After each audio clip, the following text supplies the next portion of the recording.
Issu d'une famille de griots, Wally Seck est né le 27 avril 1985 dans la capitale sénégalaise. Très tôt, il a eu un penchant pour le football, mais son père a toujours voulu qu'il continue ses études. Un jour, alors qu'il revenait de l'école, son père a trouvé dans son sac d'écolier un ballon de football. Son paternel s'est alors décidé. Il a pris la ferme décision de renvoyer Wally de l'école afin qu'il puisse mettre l'accent sur le football vu que c'était sa passion. Wally a commencé d'abord à jouer dans les matchs de quartier communément appelés nawetaan au Sénégal et il faut avouer qu'il le faisait bien et très bien même. Des années plus tard, Wally quitte le pays pour aller à l'étranger dans le but de réaliser son rêve. Il alla d'abord en France, ensuite à Londres, enfin en Italie. Ce fut dur, certes, très dur pour un jeune Sénégalais de vouloir réaliser son rêve de footballeur, surtout dans un pays comme l'Italie, mais Wally a dû faire face aux nombreux obstacles et aux différentes tentations. Il a su se donner à fond pour réussir et devenir un très grand footballeur. Mais malheureusement, telle ne fut pas la volonté divine.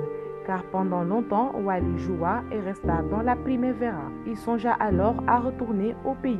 Parallèlement, Thione Seck, qui est un monument de la musique sénégalaise et un artiste de renommée internationale, préparait le terrain pour son fils. Il lui a trouvé une place au sein de son groupe qui est le Ramdan. Pensant que la vie de son fils en Italie et l'envie de ce dernier de devenir un Maradona n'allait aboutir à rien, il lui demanda de revenir au Sénégal. Il faut toutefois noter que Wally commençait dès sa tendre enfance à chantonner et à mimer les chansons de son père. Vous comprendrez par là que ce ne fut pas très difficile pour Thione Seck de faire de Wally ce qu'il est devenu aujourd'hui. Concernant le parcours du jeune Wally Seck, le retour de l'enfant prodigue a fait des ravages au Sénégal.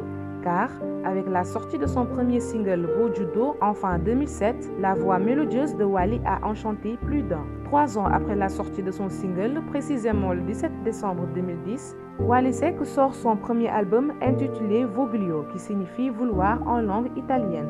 Un album de 7 titres qui fut très apprécié et qui lui permit d'imposer sa marque. En février 2011, Wally Seck fut partie des 5 artistes nominés dans Sony Music Awards. Il a eu à disputer le trophée du meilleur artiste de l'année avec ses aînés, à savoir Viviane Ndour et DJ Awadi pour ne citer que ceux-là. Malheureusement, ce grand événement sénégalais fut annulé pour des raisons financières, d'après le producteur.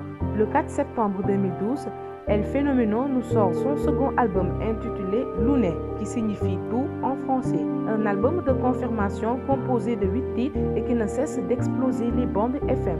Grâce à cet album, il commença des soirées personnelles sans son père en seconde partie. Des soirées qui se faisaient au Penchimi tous les mercredis et les dimanches, et ce, depuis le 31 octobre 2012. À partir de cette date, Wally n'a pas arrêté de faire parler de lui en jouant à chaque fois au Penchimi à guichet fermé avant l'heure. Il s'avère que ce fut un jeu d'enfant pour lui, car toutes les fois où il a été à la prestigieuse salle du Grand Théâtre National, le digne héritier de Thione a su la remplir et avec la manière.